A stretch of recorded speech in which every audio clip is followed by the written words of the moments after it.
कधी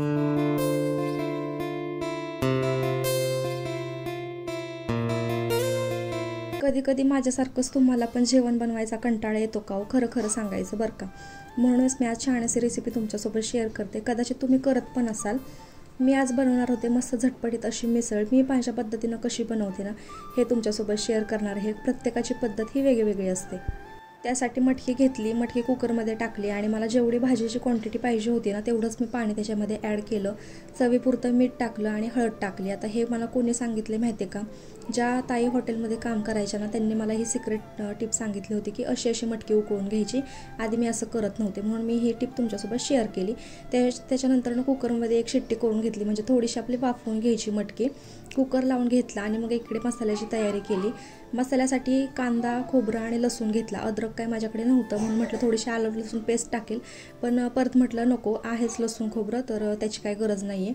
आणि मी तुम्हाला एक सांगते, जेव्हा मी मसाल्यातल्या भाज्या बनवते ना त्याच्यामध्ये अजिबात टोमॅटो घेत नाही. म्हणजे छोलेची भाजी बनवू देत किंवा बाकी कुठली पण भाजी असेल ना तर मी त्याच्यामध्ये टोमॅटो ॲड करत नाही. अगदी चिकनच्या भाजीसुद्धा मी टोमॅटो टाकत नाही. फक्त ह्याच्यामध्ये टाकते, पावभाजी असेल किंवा दुसरं आपल्याला काय करायचं असतं ना त्यावेळेस त्याच्यामध्ये लागतंच ना त्याच्यामध्ये टाकते मी, पण असं मसाल्यामध्ये घेत नाही कारण ते आमच्या घरामध्ये आवडत नाही. पर्सनली मला पण ते अजिबात आवडत नाही टोमॅटोचा फ्लेवर त्याच्यामध्ये.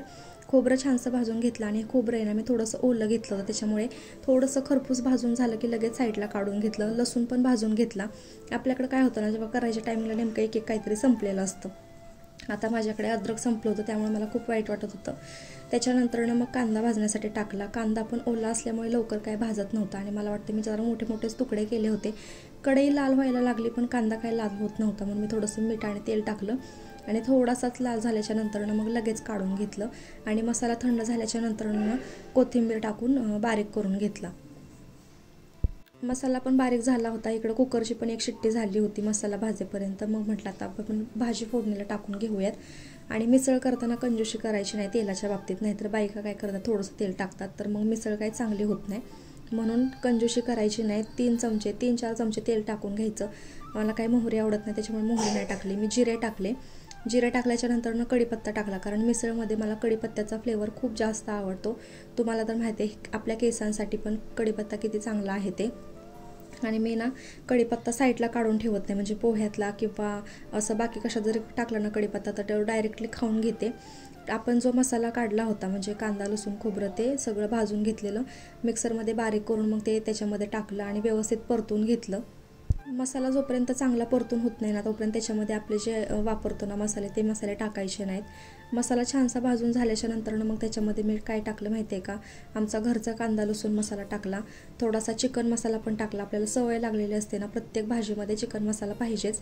चिकन मसाला टाकला आणि हा माझा सिक्रेट मसाला आहे बरं का, सवाई मिसळ मसाला. जर तुम्हाला भेटेल ना कुठं तर नक्की घ्या. आता भेटतो सगळीकडे, मी बघते. पहिले भेटत नव्हता म्हणून आम्ही ना ह्यांच्या मित्राच्या गोडाऊनमधून जाऊन आणायचो सगळे मसाले मी सवाईचे वापरत होते.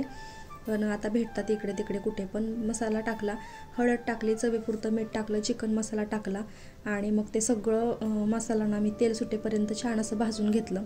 आणि जर तुम्हाला जास्त स्पायसी नको असेल ना तर तुम्ही फक्त सवाई मसालेवरती पण तुमची मिसळ आरामात करू शकता. आमच्या घरामध्ये स्पायसी लागतं म्हणून मी आमचा घरचा कांदा लसूण मसाला वापरला. मसाला चांगला भाजून झाल्याच्या नंतर म्हणजे तेल सुटलं होतं. मग त्याच्यानंतर जी मटकी मी वाफवून घेतली होती ना ती मटकीचं पाणी त्याच्यामध्ये ॲड केलं. आणि तुम्हाला तर माहिती आहे गार्निशिंगसाठी आपल्याला कोथिंबीर नसली ना की चैनच पडत नाही. जी आतमध्ये राहिली होती ना ती पण मटकी त्याच्यामध्ये टाकून घेतली आणि चांगली हे झाल्याच्या नंतर एकजीव झाल्याच्या नंतर गार्निशिंगसाठी वरून कोथिंबीर टाकून घेतली. आणि अवघी 10 मिनिटांची रेसिपी आहे ही. तुम्ही पण नक्की एकदा ट्राय करून बघा, नक्कीच तुम्हाला पण आवडेल. पण सवाई मसाला टाकूनच तुम्ही मिसळ करा. झणझणीत अशी मिसळ तयार झाली होती. मस्त वरती कट पण आला होता. मग जेवायची ओढ अजूनच झाली म्हणून मग मी पटकन आमच्यासाठी ताटं करायला घेतली. तर अशी होती माझी आजची रेसिपी. जर रेसिपी आवडली असेल ना तर लाईक करा. अजून चॅनलला सबस्क्राईब केलं नसेल तर प्लीज सबस्क्राईब करून घ्या. भेटूयात परत आपण अशाच एका इंटरेस्टिंग व्हिडिओसोबत किंवा रेसिपीसोबत. तोपर्यंत स्वतःची काळजी घ्या. Bye bye.